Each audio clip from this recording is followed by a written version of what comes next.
Welcome on Captain Joe onto the duck. He's going to take us down onto the water. Well, actually, we're going to wait for another duck to come out of the water first. Actually, the name of our duck, we've got, this is, it looks like it's the Titanic, don't worry.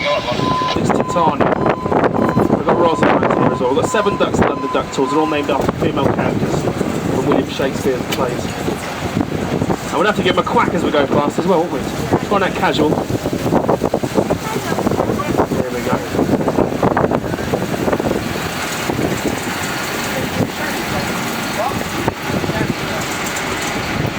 There you are, so quack, quack! Right, hold on tight, folks, we're off.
Become a boat, and I'm sure you've all noticed just how low the duck lies in the water. You don't have to worry, it's designed like this on purpose, because that way it's harder to spot from above. Just to remind you, to a designer built for the deep day landings. And we've got a propeller at the back, and that's mowing us along, and we've got a maximum speed of 8 knots. So, yeah, maybe it's not the fastest vessel in the world, but it's fast enough. At the moment, we're sort of trying to whip the tide. The tide's almost at its lowest now, really. It might be a little bit slow when we turn round. But when you look to your right, it looks the green coloured lion heads that go down the riverside. So that gives you an idea of how high the tide could be. So usually when the tide's at its highest, it's just below the lion's head. And there's an old saying, and that's when the lions drink, London will sink. When it's up to the main, then it's down the drain. We'll seem alright for now. And the tide comes in and out to 23 feet twice within 24 hours. So as you'd imagine, it can be quite a dangerous river. On your left, you've got the Millbank Millennium Pier. That's designed to look like a shark's fin sticking out of the river. It's from here you can get a boat and it'll ferry you from the Tate Britain and then take you down to the Tate Modern, or vice versa. And throughout history, it's always been the quickest way to go around London by boat. And it's still true today. As you can see, we're not affected by traffic. We've got the only floating fire station in Europe on the right hand side. So if we are to break down when we're on the water, one of these fire rescue boats will come and help us. They give us a tow back to this pier. We're the only floating fire station in Europe. Also on your left hand side, once again you've got the MI5, Military Intelligence 5. And a duck of course, so quack quack! Quack quack!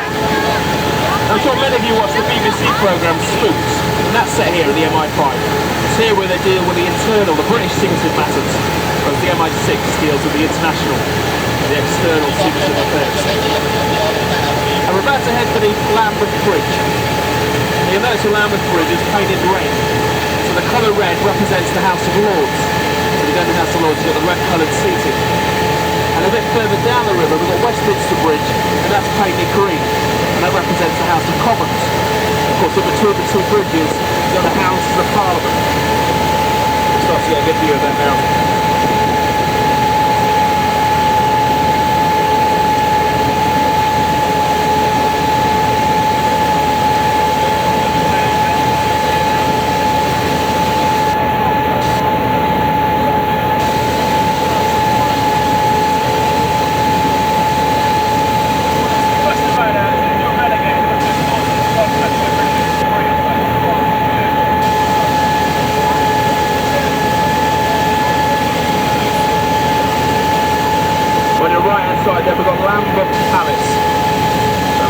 home to the Archbishop of Canterbury, Rowan Williams.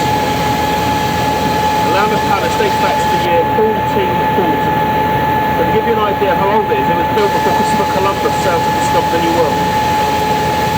The wonderful medieval library that's open to the public here as well.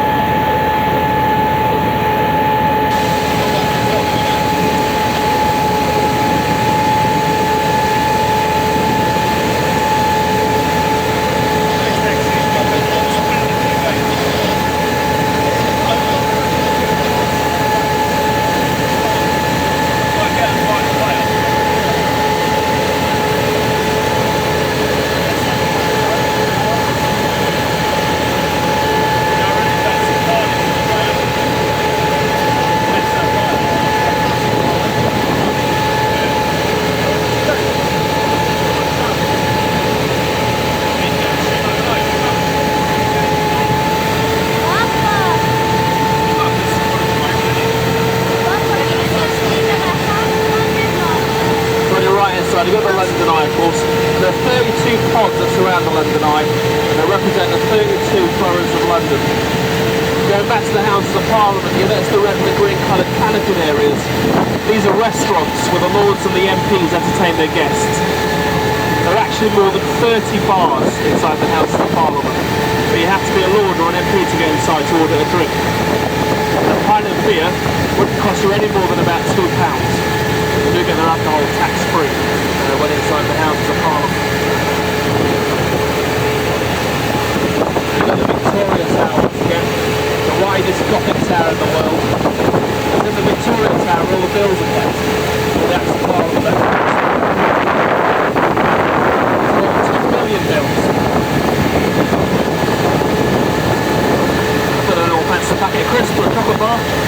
Maybe some flowers. We're like kind of a quick stop at the petrol station on the left, where boats can go refuel. You should also mention the Viscount, a small vessel behind us to your left, the Viscount. That was used to rescue stranded sailors at the Battle of Dunkirk and save many lives.